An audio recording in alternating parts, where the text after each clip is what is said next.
Pretty Woman, what you never knew about the iconic film. When Pretty Woman premiered in 1990, it quickly swept audiences off their feet, becoming an instant classic and one of the most commercially successful romantic comedies of all time.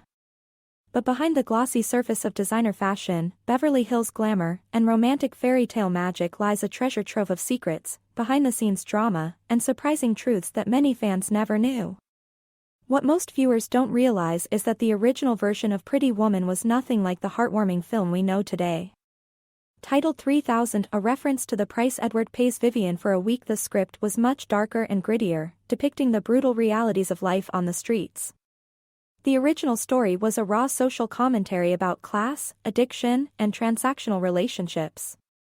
There was no happy ending.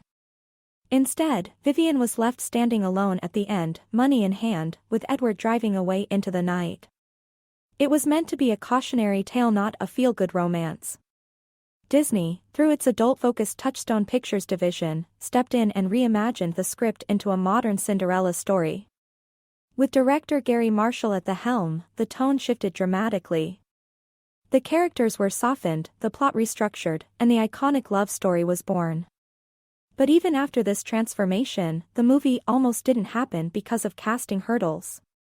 The role of Vivian was turned down by several big-name actresses, including Meg Ryan, Michelle Pfeiffer, Sandra Bullock, and even Daryl Hannah, who felt the part glorified sex work. Julia Roberts, who had only a few small films under her belt, was a bold and controversial choice. But her natural charm and vulnerability during auditions won over the filmmakers. Still, getting Gere on board was another challenge. He originally rejected the script multiple times, feeling uncertain about the tone of the film until Julia Roberts personally sent him a note during a meeting that simply said, "Please say yes." He did. The chemistry between Roberts and Gere was undeniable and would go on to define the film. Their improvisation brought authenticity to many scenes, such as the famous moment when Edward snaps the jewelry box on Vivian's fingers, causing her to laugh unexpectedly. That wasn't in the script, it was a candid reaction, and Marshall loved it so much that he kept it in. Fashion also played a key role in the film's legacy. The red gown Vivian wore to the opera and the brown and white polka dot dress she sported at the polo match became instant fashion icons.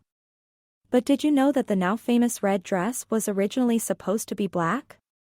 Costume designer Marilyn Vance fought hard to keep it red, believing it would make a stronger emotional impact, and she was right.